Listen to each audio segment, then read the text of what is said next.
Magandang gabi po sa inyo lahat. Ako po si June and welcome sa panibagong episode ng ating vlog.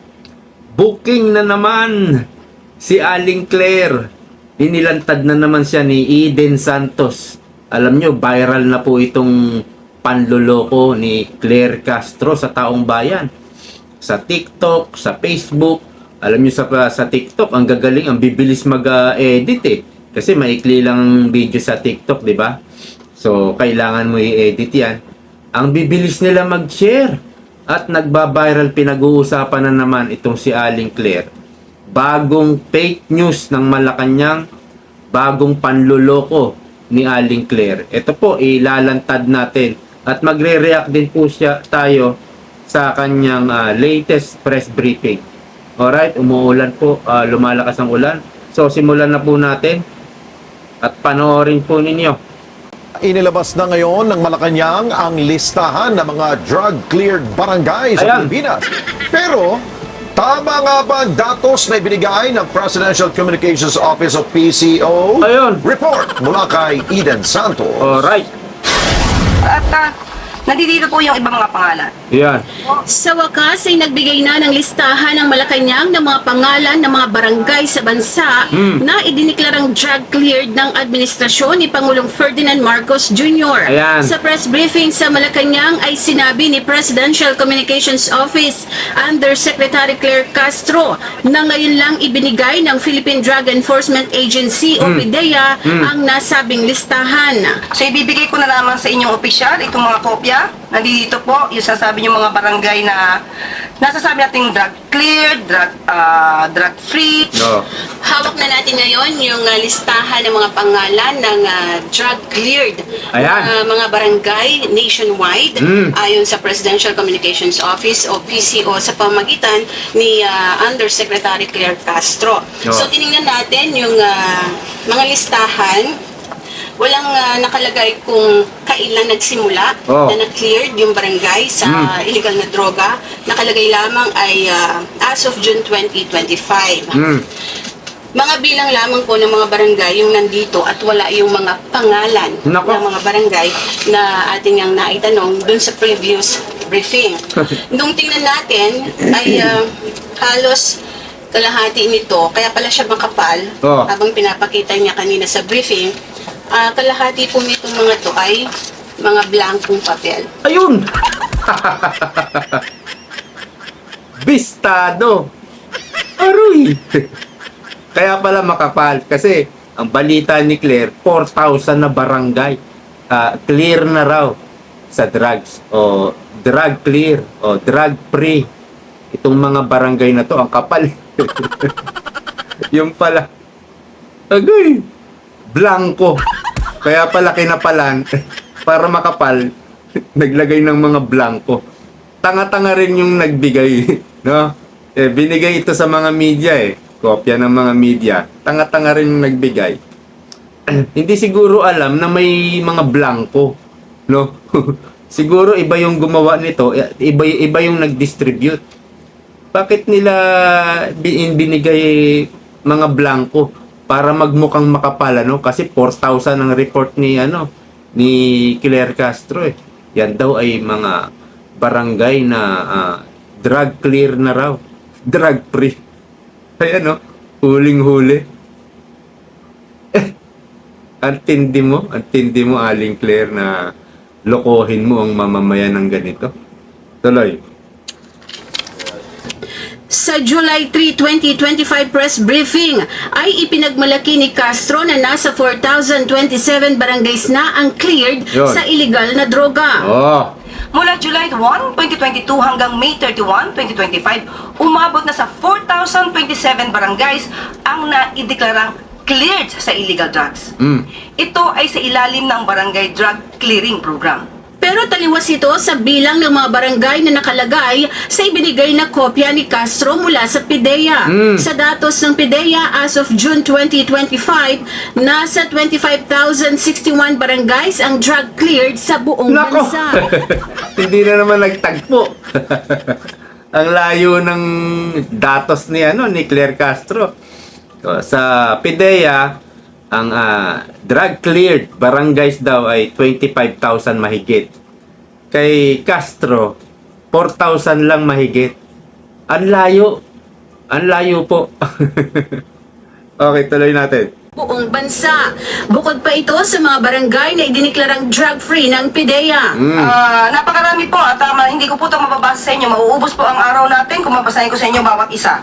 Ang tanong, saan kinuha ng PCO ang listahan ng 4,027 barangays na drug-cleared? Eden Santos para sa Mata ng Agila. Hoy. Matatag. Matatag. Matapang. Tapang. Matapat. Matapat.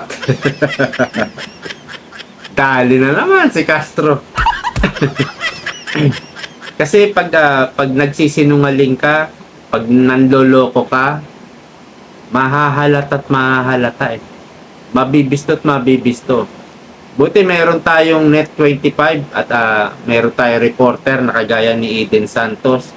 Yan yung nagkukulang ngayon eh sa mga media. Yung tinatawag na investigative reporter, investigative report, investigative journalism.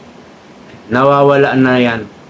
Ang ilan na lang ang gumagawa niyan, kagaya ng programa ni Ted Filon sa yung may programa siya eh na Think About It. Yun, nag-iimbestiga sila sa mga korupsyon. Wala na po, hindi na po ginagawa ng media yan. Ang ginagawa na lang ng media, pag nagsalita si BP Sara, yun, ibabalita. Pag press con ni Cheese, press con ng isang senador, press con ng congressman, yun, ibabalita. Wala na po silang investigative report. Hindi na nila ginagawa yan. Ilan na lang po ang gumagawa. Kaya wala nang kwenta itong hindi na rin naniniwala halos yung mga tao sa mainstream media. Kaya yung mga tao mas naniniwala pa sa social media kaysa sa mainstream media. Okay, mag-react naman tayo dito sa press briefing ni Claire Castro. Good morning po, Yusek. Has the Philippine government received any official communication from the U.S. about changes in tariff rates for its products? And where are we with negotiations as the deadline for trade deals is set to end tomorrow while tariffs are set to take effect in August 1? Natanong po natin mismo sa Secretary Frederick Go at sa kasalukuyan po ay wala pa po tungkol po sa wala. tariff at patuloy pa rin po ang pakikipagnegosasyon. Walang sagot. Follow-up question, Yusek. Wala. Vietnam has reached an agreement po with the US na na-lower po yung tariffs nila to 20% from 46%. And next week, Secretary of State Marco Rubio will visit Malaysia to discuss tariffs. Meron na po bang ano po ang pag-uusapan nila doon na concerned ang Philippines, kasama na po ba doon yung negotiations din natin?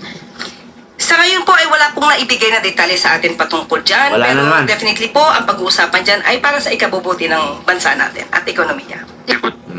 Mga sagot, di ba? Niloloko niya lang yung mga tao. Ganyan mga sagot eh, no? Okay, next is Pia Gutierrez, ABS-CBN. Ay ma'am, hingi lang po ng balance reaction.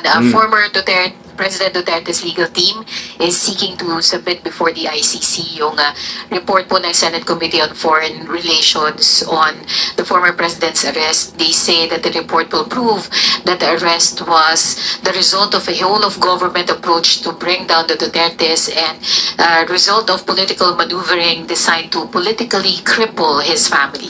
Reaction lang po. Yes, for the fees, he has allegedly been demanding from his client, former President Rodrigo Duterte. He should do better than that. He should concentrate on his defenses. He should concentrate on the allegations and admissions of the former president of his killings and that he ordered the killings of some people in relation to war on drugs. And he also admitted that he will double the EJK killings once elected as a mayor. He should concentrate on that. That is supposed to be part of his defense. Tinuturuan pa si Kaufman. Wow! Believe naman kami sa'yo, Aling Claire. Si Kaufman na international lawyer at si Kaufman na marami ng experience sa pag-aabogado sa ICC. at maganda yung kanyang record. Parang tinuturuan pa ni Claire Castro. Ang tindi. For his client. He should also remember that this case was filed as early as 2017. So wala pa po si Pangulong Marcos, ang administrasyon na ito, para po ibintang ang mga ganitong klase sa kasalukuyang administrasyon. So dapat mas pagbutihan pa po niya ang pag-research ng kanyang mga facts para po hindi po siya maligaw. Ang tindi, di ba? Mali-mali naman yung sagot niya eh.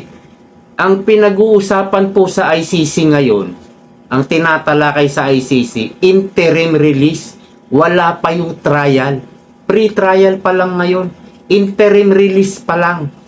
Dahil yung kopya ng investigasyon ni Amy Marcos doon sa sinasabing committee ng reporter, di ba? Yun eh. Yung investigasyon ni Amy Marcos yun eh. Na ibinigay na kay Kaufman at isinabmit na po sa ICC. At ang tinatalakay doon ay interim release. Ang sinasabi ni Claire Castro, mga ano na eh, mga ebidensya na eh, sa trial eh. Mali eh. Ang bobo lang ng sagot. Tapos pangangaralan mo si Kaufman na ang ganda-ganda ng record sa ICC, international lawyer, at marami ng karanasan sa pag-aabogado, pagpapractice niya ng pag-aabogado sa ICC mismo. Tapos pangangaralan mo. Believe naman ako sa'yo. Antindi. Dito nga sa mga sagot mo palpak ligwak yung sagot mo ICC, interim release pa lang. Interim release. Kaya nga ito yung ginagamit yung investigasyon ni Amy dahil nagka-loko-loko yung sagot nila Torre, nila Marbil Ito lalo na si John Vic Remulla. Ang layo ng sagot. Ang layo po.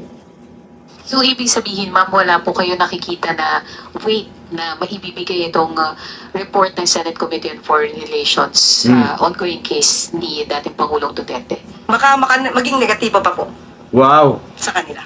Bakit po?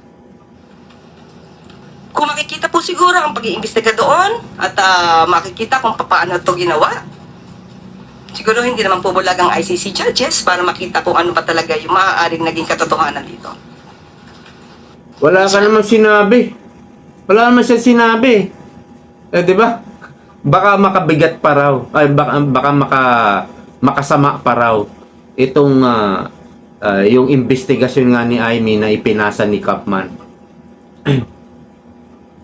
Kumbaga, mas matalino ka kay Kaufman? Yan ba yung sinasabi mo? Hindi ba may kayabangan tong babaeng ito? Hindi po siya nasa level ni Kaufman. Wala po siyang malayo po siya sa level ni Kaufman. Huwag niyang iangat yung sarili niya. Nag-aangat ng sariling bangko, ano po? Tindi. Thank you, Pia. Next is Alvin Baltasar, Radyo Pilipinas. Yusek, good morning po. Yusek, kamusta na po yung preparations na ginagawa ng Pangulo para sa kanyang fourth zona? Yan. Opo, ang sabi po sa akin hanggang ngayon pa ay nagpe-prepare pa rin po at kailangan po na maging mas maganda ang pag-uulat sa taong bayan patungkol sa kanyang mga naging proyekto at mga achievements. Kaya lang, palpak na. Kasalanan mo ito. Paano yan, President Bongbong Marcos? Ipagmamalaki mo pa naman itong tungkol sa droga na ilang libo na yung drug cleared na barangays. Niloloko lang pala ng tauhan mo ang taong bayan. Ayan booking na na-booking na. 4,000 mahigit daw ang drug cleared na. At nung tinanong kung ano mga barangay ito, nakita nyo naman, pinakita ni Eden Santos yung listahan. Puro numero lang. Walang nakalagay na anong barangay ba yan. Wala pong pangalan. Yun po yung hinihingi ni Eden Santos Anong mga barangay ito? Bakit walang pangalan ng barangay ang sinubmit sa media? Kasi mabubuking sila dito. Halimbawa, barangay anong tawag nito? Barangay Tagay. Halimbawa, dito sa amin, Barangay Muson. Nilagay niya, Barangay Muson, drug cleared. Tapos, mababalitaan natin, no?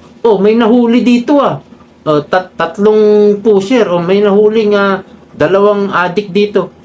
Mabubuking, eh. 'Di ba? Kaya walang pangalan ng barangay. Anong klaseng yan? Anong klaseng report yan?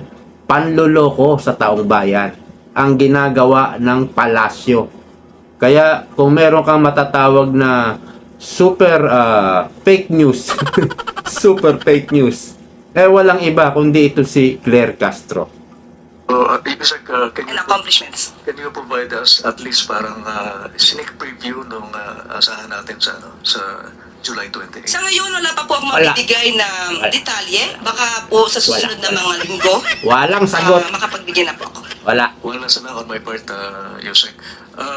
Reaction po ng Palace doon sa Designated Survivor Proposed Bill ni Senator Lacson. Siguro po, po muna nila. wala Para po na naman. magkaroon ng tamang reaksyon ang Pangulo. Maganda po yan, itong designated survivor. In fairness kay Lacson, maganda po yung sinusulong niya. Ito po yung nabanggit dati ni BP Sara, no? Noong nakaraang taon. Hindi umatin si BP Sara nakaraang taong SONA ni PBBM. Sabi ni BP Sara, basta nabanggit niya yan, designated survivor. Ibig po sabihin yan, kapag namatay ang presidente, ang vice president, ang uupo. Pero kung parehas namatay ang vice president saka president, senate president ang uupo, and then ang susunod naman is speaker. Ang problema, kapag po sabay-sabay silang namatay, halimbawa sa SONA, umatin ng vice president, nandun ang senate president, nandun ang speaker, at nagpasabog doon, sabay-sabay silang namatay, magkakaroon tayo ng government crisis. Sinong uupo? Dati alam natin, ang panlima ay Chief Justice, pero hindi pala. Wala pala sa Constitution yung Chief Justice. 4 lang talaga. Kaya, magpapanukala si Senator Lacson na kailangan may continuation yung designated survivor. So, siguro, ilalagay na sa Constitution natin, kasama na ang Chief Justice, at may susunod pa sa Chief Justice, para pwede kasing mangyari yun, na sabay-sabay silang, halimbawa, nandun sila sa isang event, no? Andun ang President, Vice President, Senate President, andun din ang Speaker, at sabay-sabay silang namatay. Kapag po, walang kapalit doon sa 4, government crisis po ang mangyayari sa atin. Magkakagulo po tayo. Okay, tuloy natin. At ang administrasyon, dahil kung wala pa pong nakalagay kung anumang provisions, mahirap pong sumang-ayon at humindi. Salamat po, Yusek. Thank you, Alvin. Ann Saberano, Bombo Radio. Mabuti pa ako, napapaliwanag ko eh. Kay Claire Castro, wala eh. Walang laman ng sagot. Di ba? Yusek, good morning. Tanong ko lang po kung may napipisil na po ba o napupusuan si Pangulong Ferdinand Marcos Jr. na maging susunod na ombudsman ulit ni Ombudsman Martires? At ano po ba yung mga requirements o quality na nais ng Pangulo para sa isang ombudsman? Yan po ay nasagutan natin noon, pero sa kasalukuyan ay wala pa pong natatanggap na shortlist ang Pangulo. Wala. At katulad ng ating sinabi, dapat po isang matino, Uy. matapang, fair. Yun po ang mga pangunahin. Ilan lamang sa mga pangunahin na dapat na maging isang katangian ng isang public servant. Hindi na ng ombudsman. Lahat ng public servant. Nakita niyo sagot? Napaka-basic. Natural, syempre dapat ang maupo dyan, impartial, fair, at may tapang. Tama yun. Pero basic na sagot yan eh. No? Parang ano bang hinahanap mo sa isang lalaki? Yung mabait, hindi ako lolokohin. Mga basic yun eh. Hindi naman to love life eh. ombudsman, ang kailangan unang-una dyan, ang pangunahin, dapat yung itatalaga dyan, i-appoint dyan, unang-una, abogado. Pangalawa, dapat may experience na sa pag-judge. Okay? Si Martires, siya po ay inappoint ni Pangulong Duterte sa Supreme Court bilang judge. So, meron siyang experience, nakapag-practice siya bilang justice sa Supreme Court. At nung nabakante yung ombudsman, si Martires ay itinalaga sa ombudsman. So, si Martires galing po siyang Supreme Court. Okay? Mayroon siyang experience, nakapag-practice siya bilang justice. Yun ang pangunahin. Hindi yung kailangan fair, matapang, tapat. Ang babaw ng sagot, napaka-basic yung sagot. So, yun yung pangunahing dapat itinatalaga dyan. Katangian na itinatalaga sa ombudsman. At wala itong si Remulla na ganyang experience. Hindi yan naging judge.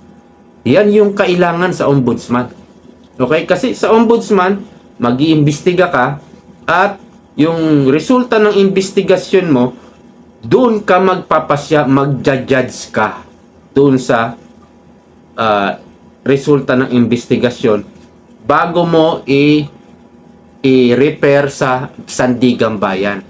Ganun po yung ginagawa ng ombudsman. So, paano mo hahatulan ang isang investigasyon?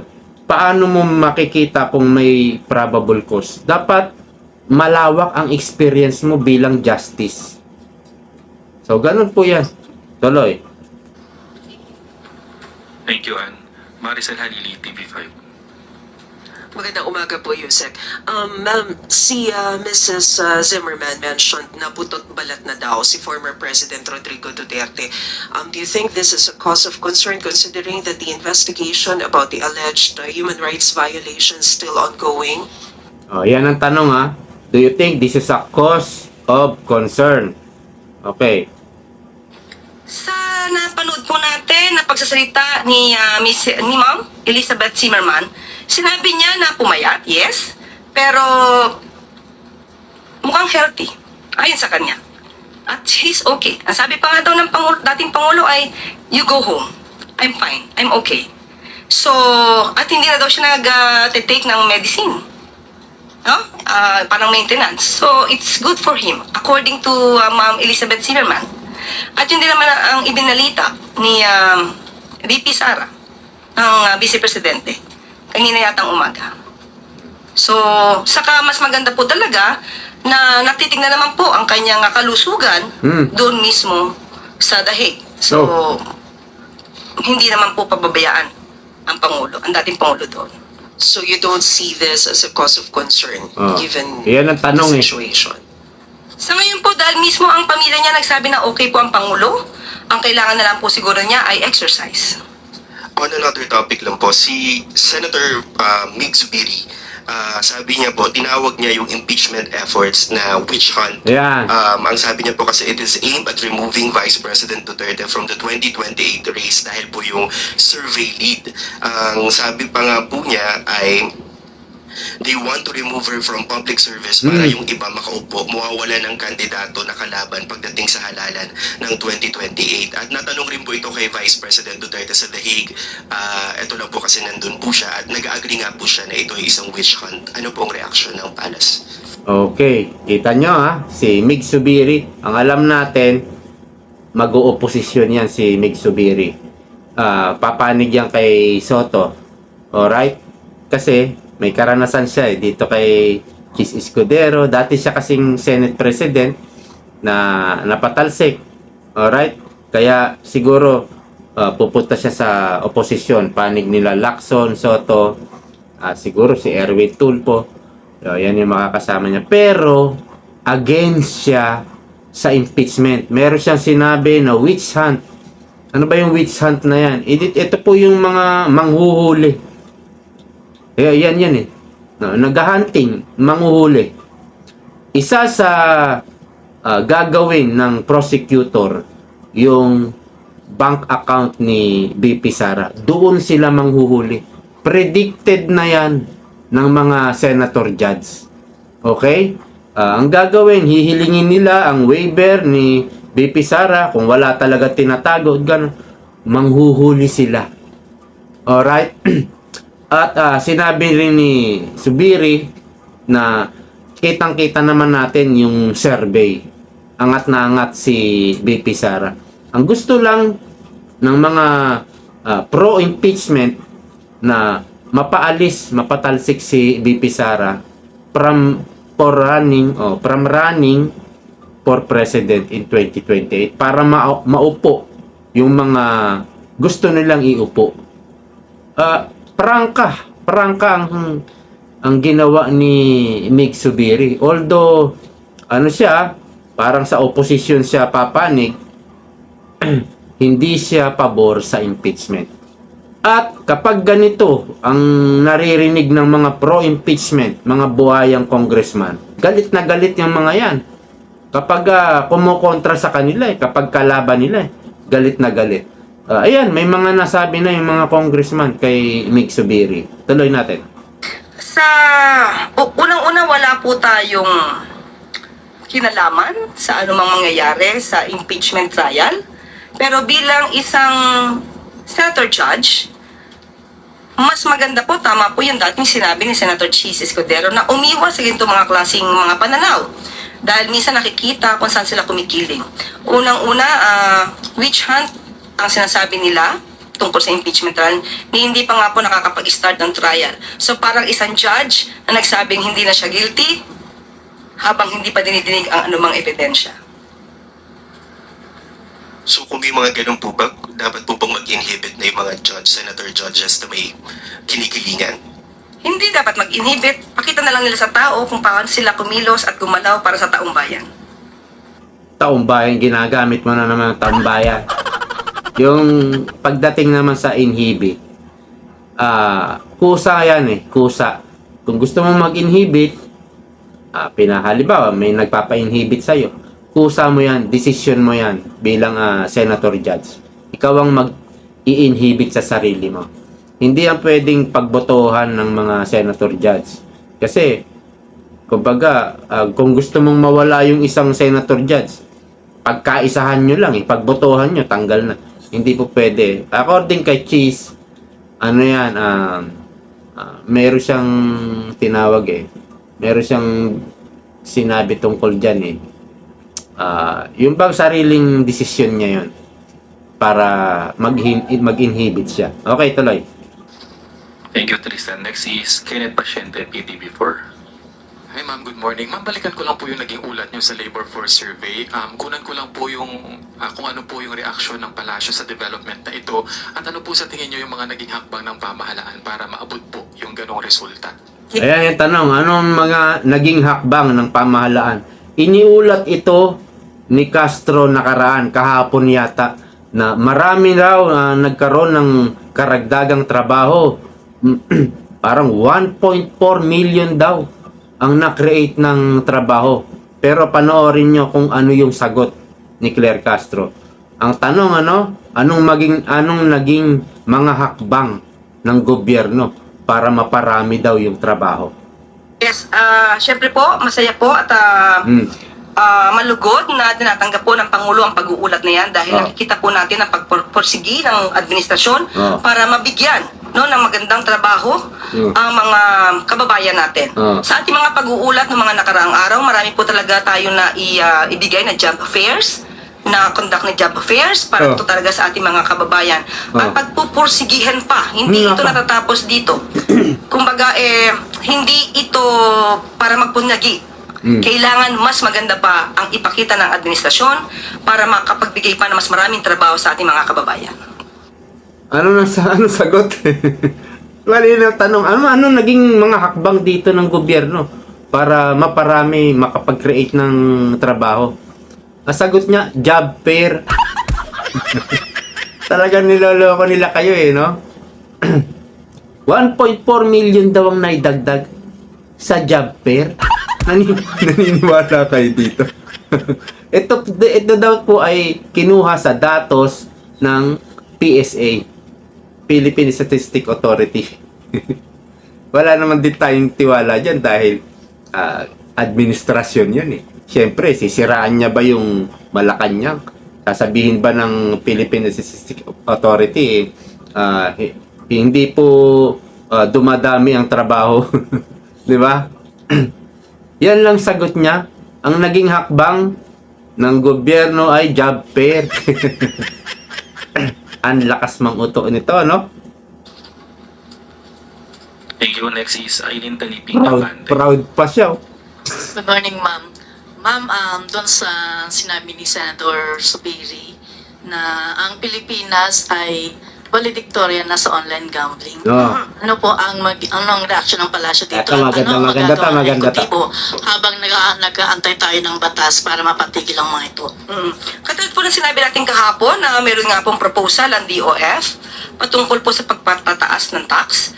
At yan po ay aaralin. At sabi nga po natin din kahapon, ang Pangulo po ay nakikisimpatya sa mga pamilya na nabibiktima ng itong klaseng gambling. Dahil po yung ibang kanilang mga kasama sa bahay ay nagiging gumon sa pagsusugal. So yan po ay tinitignan din po ng Pangulo para po mas maganda po ang maging polisiya pagdating po sa online gambling. Follow-up, ma'am. May magagawa pa ba ang ehekutibo, especially yung mga agencies na involved dito, kung pwedeng ma-regulate yung mga social media influencers na nagpo-promote ng online gambling? Yan. Pag-aaralan po yan dahil baka sabihin naman nila, nako, ang freedom of expression na naman ang sinasawata natin dyan. Sa pag-aaralan po lahat yan at mabigyan ng tamang direksyon at judgment on that matter. Ano sabi? Freedom of expression.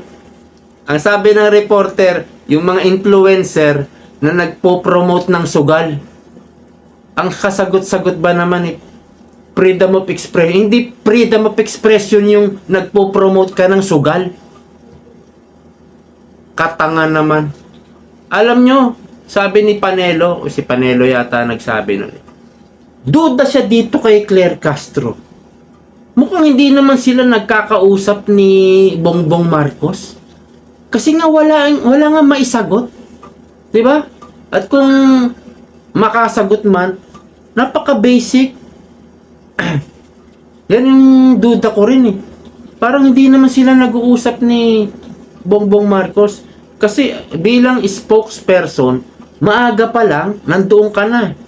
Tulog pa yung presidente, nandun ka na, nagbabasa ka na ng dyaryo, o dati kasi dyaryo, di ba? Eh ngayon, nasa laptop ka na, kung ano-ano yung mga balitang pinapanood mo, at paggising ng presidente, kahit nag-aalmusal yan, nag-uusap na kayo. Sir, ano reaction nyo rito? Habang kumakain si nagbibigay na siya ng reaction, sabihin mo ganito. Pero sa duda ni Panelo, mukhang hindi naman sila nag-uusap ni Presidente. Kaya nanguhula lang ng isasagot itong si Claire Castro. At madalas, walang sagot. Aalamin pa natin, aalamin. Ibig sabihin, hindi mo pa inaalam. Ibig sabihin, hindi mo nakakausap araw-araw ang Presidente. Baka nga, once a week lang sila magkita ng Presidente. Or baka may isang linggo, hindi sila nag-uusap. Kaya, kayo po mag-isip. Di ba? Yan yung hinala ni Panelo. Maaaring tama si Panelo. Hindi talaga ito spokesperson. Aso talaga itong taong to. Hanggang dito na lang po. Maraming salamat sa panonood. See you po next time. Bye-bye.